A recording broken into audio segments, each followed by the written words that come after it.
Hey everyone, Tankenstein here, and welcome to Stock to Spaded. In this episode, I'll be showcasing the HSTV-L. This is a currently ranked 7, battle rating 11.3 light tank in the American Ground Forces tech tree. This is an extremely unusual tank in that it is 11.3 BR, fires a 75mm cannon, and has just a 1.5 second reload, and is at the end of the line, currently at least, of the American light tank tech tree. That being said, of course, in every Stock to Spaded video, I take these through at least 3 matches, with the first match being fully stock, second match being about halfway spaded, and the third match being fully spaded. All throughout, I will go over exactly how this vehicle plays, again, when it's fully stock, halfway spaded, and fully spaded, and go over what it feels like to play at each of those stages, and then finally I'll go over whether or not it was worth the grind. So that being said, please, if you don't mind, like, comment, subscribe, at least consider it because I greatly appreciate it. But without further ado, let's get into the video. So here we are fully stock in the HSTV-L. This thing is extremely quick right off the bat, and it is very interesting. This is one of the most unique vehicles in all of War Thunder, and I really don't think that my feeling about that is going to change at all once I get further through this thing, once I get more and more modifications unlocked. But we do have an enemy right there, got the engine, transmission, and unfortunately... Oh! Scout target damaged. And killed. Very nice. Now, unfortunately, I only have regular parts here, and it doesn't appear as though my team is going to help. So, the HSTVL, that means high survivability? I was going to say high strength. High survivability test vehicle, and it actually did pretty well in its first trial for me. It looks like we got someone here. Tough to see exactly where he is. Now, I was able to fully repair at... Ooh, got the engine. Don't even know who this is. But look at that reload. It is fantastic. I think... Right there. Okay, perfect. Got the kill. 2S38. That is a good kill for me. Now, I was able to fully repair myself at the... whatchamacallit, the point there. Now, what I can tell you about this thing fully stock, it does have its best shell. Ooh, that's a Storm Tiga. Woo! What the heck? Okay, we have someone else over here. I do not think that he knows where I am. We have someone right there. I'm going to try to attack from... Ooh, that was ugly, ugly, ugly. Got the kill. But this other guy definitely knows where I am. Oh, or does he? Got a loader. Got something else. Got the kill. Okay, I got 4 kills. So this thing, if you guys don't know, has its best ammunition fully stock. It's not very good ammunition, as in it's 75mm, goes through around 276mm of armor at very most. So it's not a ton. However, it goes through plenty of armor if you're going to be shooting at the sides, and that's really what this thing is meant to do. It looks like there might be someone here. Yes, there is. Stupid on me to go for that engine first, but I did. 5 kills. Wow. Wow. And this is fully stock, mind you. Now, I feel like fully spaded with this vehicle, I will be getting a lot of the quality of life improvements, so to speak. So, for example, thermals, mobility, I feel like is going to be a huge upgrade on this. Not that it's bad, but it'll be much better. So right now I've got around a 30-to-1 power-to-weight ratio, 30-to-1 horsepower power-to-weight ratio, which is phenomenal, especially stock.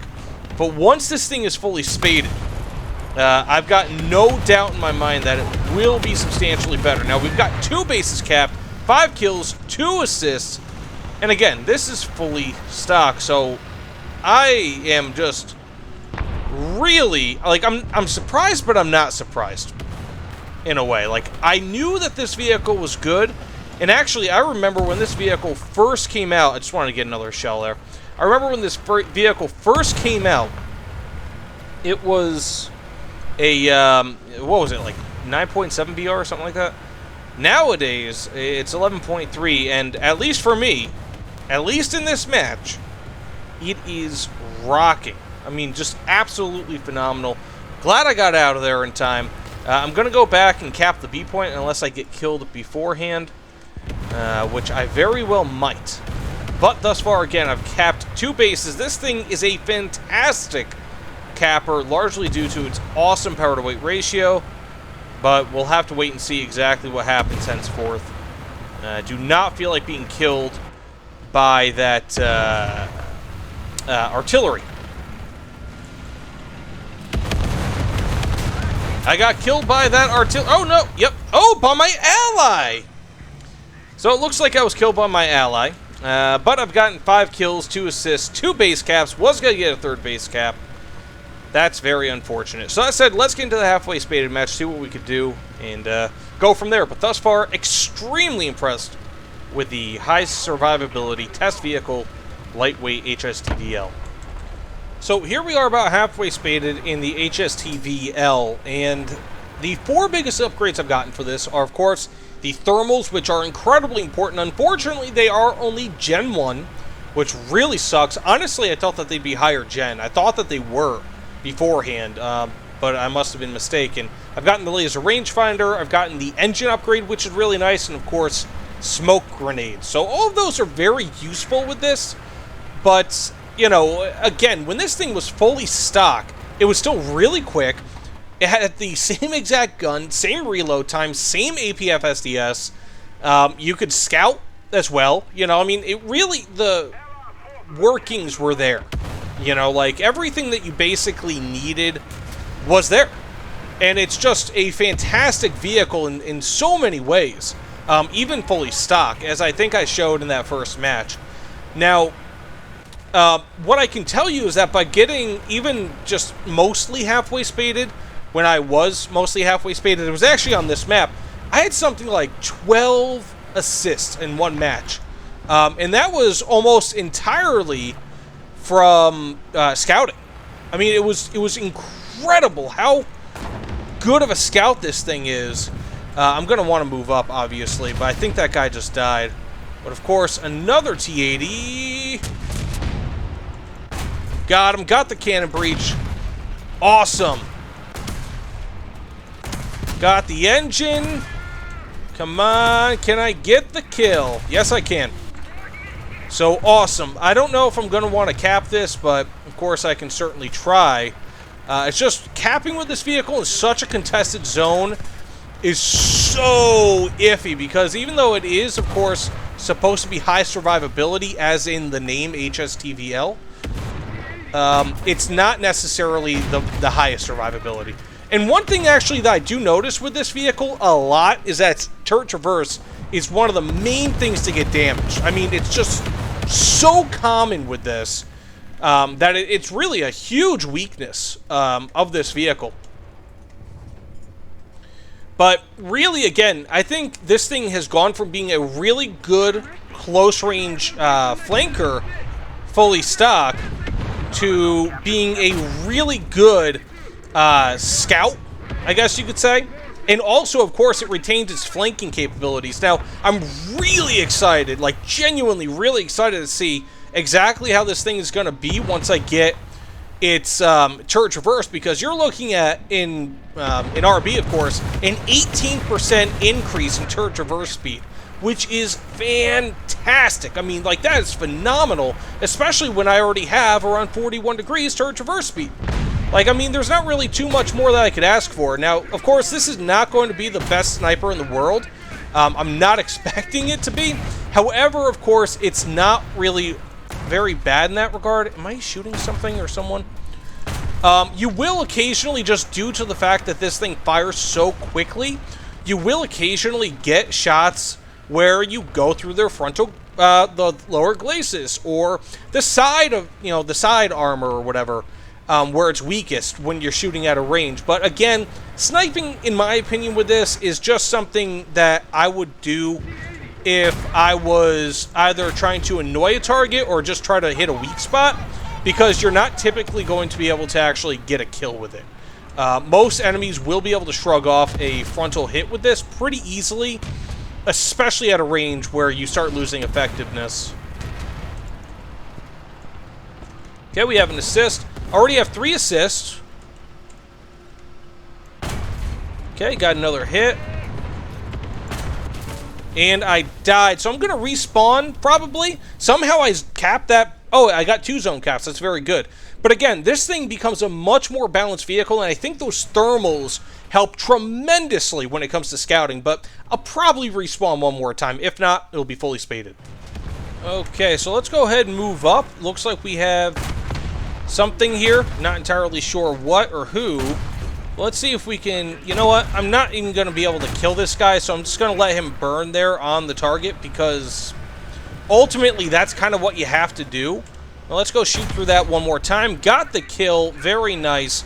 But again, I think one of the most impressive things with this is, like, of course you could be a scout before, but I mean, like I said, even in this match alone, like, or not this match alone, but rather when I was using this on this map however long ago, I was blown away by how good this thing is as a scout. I mean, it's just incredible.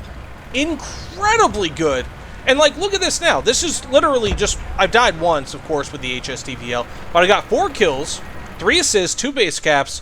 And so, while I'm not going to have, like, what was it, 7 kills before being team killed by an artillery piece, I'm still having a very good match in other ways. So, like, while my kill-death ratio on this, admittedly, isn't incredible, I've been seeing, one, that my average kills per match have obviously gone up, especially after I got those thermals, but 2, you know, other things, like almost intangibles, if you will, things that don't really get counted typically in the stats. What in the heck? Things that don't really get counted when you look at somebody's profile, of course, are assists and things of that nature, and this thing gets a lot of assists. So that said, of course, the 2 times I've gotten killed have been through the air. The first time, of course, was artillery, and now this. So that said, let's go ahead, fully spaded, see what we could do. But again, am I impressed thus far? Very. The only thing that really kind of ticks me off about this vehicle is the fact that it just takes so damn long to fully spade. So that said, let's get into it. Man, I hate KA-52s. So here we are, fully spaded with the HSTV-L, and you might notice that I might have a few matches in the background.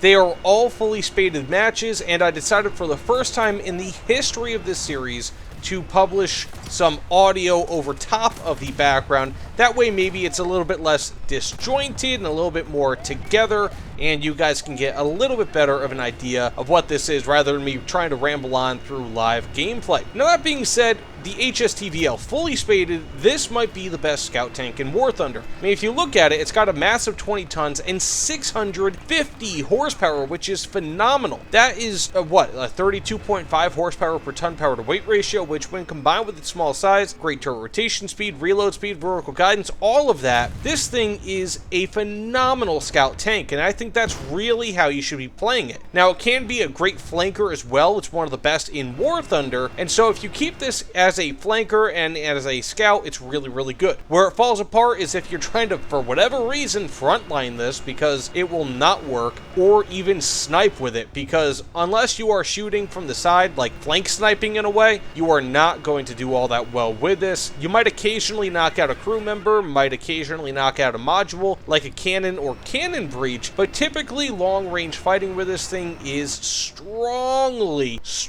avoided. But overall, this is one of the better tanks in War Thunder. This is one of those vehicles that right now it's 11.3 BR. I really don't see anything superseding this in the American Ground Forces tech tree, and even if they do, this will still be an extremely valuable part of your lineup, possibly for the remainder of this game. I mean, how many more vehicles can War Thunder add? Can Gaijin add to top tier so that this is no longer relevant in a top tier lineup? I really don't think many, if any. I mean, like what? You can add the M1A1 or M1A2 Sep Tusk V3 or whatever. Maybe the M1A3. I'm not even sure, but this would still, in a lineup with that, be an extremely valuable vehicle. Now, some of the issues with this vehicle, however, I'm not just going to be singing its praises. It's got extremely low survivability, and if you do survive, typically your horizontal turret drive, basically the turret ring, will be knocked out, and that sucks. I mean, like, probably around 60-70% of the time when I survive a hit, the turret ring is knocked out, and that creates a huge problem trying to do a counterattack or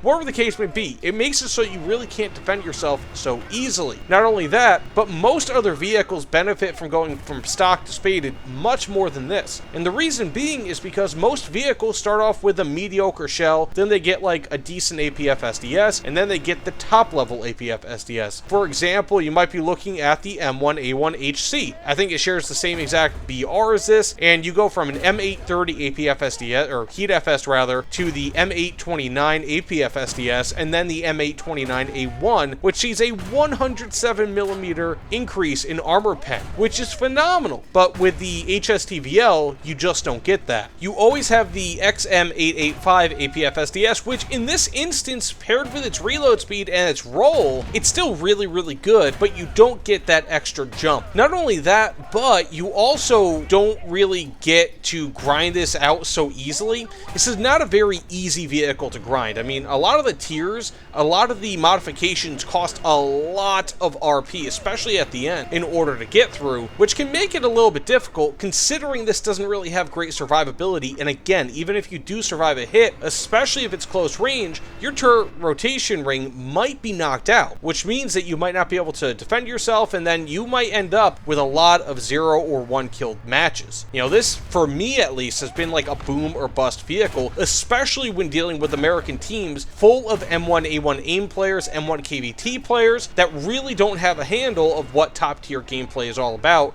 and thus they are less likely and, quite frankly, oftentimes less able to be able to support you. And in this vehicle, you need support. You know, it's not really a vehicle that can just fight an entire enemy team by itself, because you're not going to be going toe-to-toe with many T-80s and being able to win, especially from the front. It's just not going to happen. You have to rely on sneaking with this vehicle, and in that way, it can be extremely successful. Now, I actually had a match or two, I may have already mentioned this in an earlier match, but I had a match or two where I think I had like 10 plus assists with this, where it was just me scouting, and occasionally I'd get a hit, but I would be scouting with this thing, and it just is such, again, a great scout. But one of the issues with this vehicle is that, you know, I personally thought before I even purchased this vehicle that I would be able to get Gen 2 thermals with it. I was wrong. This only has Gen 1 thermals. 11.3 BR, while it's not incredibly uncommon to have Gen 1 thermals, I mean, heck, even the standard M1A2 has it, it sucks. Gen 1 thermals are, you know,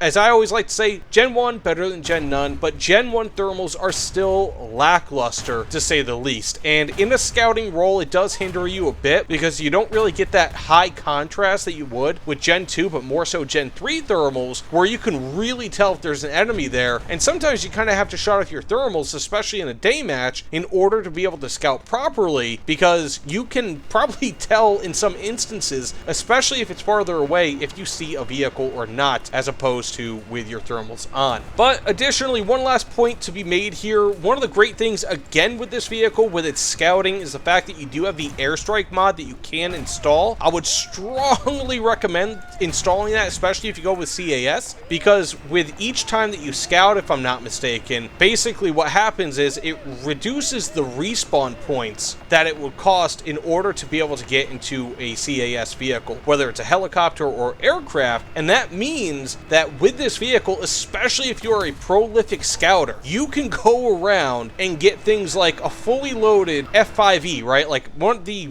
favorite vehicles I've had as a CAS aircraft when grinding this out has been the F5E with the HEM-65B Mavericks. And it makes it so that instead of costing like 700 or 800 spawn points, I think I've gotten it down to like around 500 with those Mavericks. It is wonderful, and one of the great things about this vehicle. So again, in short, do I think that this is a worthwhile vehicle to get? Yes. I think that this is one of those vehicles that will probably be a staple and top tier pretty much until War Thunder ends as a game. I really don't see where they're able to go from here. There might be some other vehicles that you can play alongside this, but this is probably going to be the top of top tier, if not will be a supplemental tank in a top tier lineup throughout the rest of the time that War Thunder exists. I mean, we are pretty much at the top of the iceberg here, and we are not going to be able to go much further. So I would strongly recommend grinding for this, getting it. It's an amazing scout vehicle. Again, probably the best in the game. It's incredibly fast. Even when it's fully stock, as you saw in my first match, it is incredibly capable, and a large part of that is because it just gets so much when you are fully stock. Again, you get its top shell when you're fully stock, which kind of sucks when you're fully spaded that you just have the same exact shell the entire time, but you already get fully stock. Again, great mobility and all that, and it just gets better throughout. So yes, grind for this vehicle. I fully recommend it. But either way, thanks so much for watching. If you don't mind, please consider liking, commenting, subscribing. Let me know what you guys think about this video and of the HSTVL in the comments below. Let me know what you think about this new kind of format. I might just do it in my final matches. I'm not entirely sure, but either way, thanks again, and I'll see you all on the other side. Take care, everyone.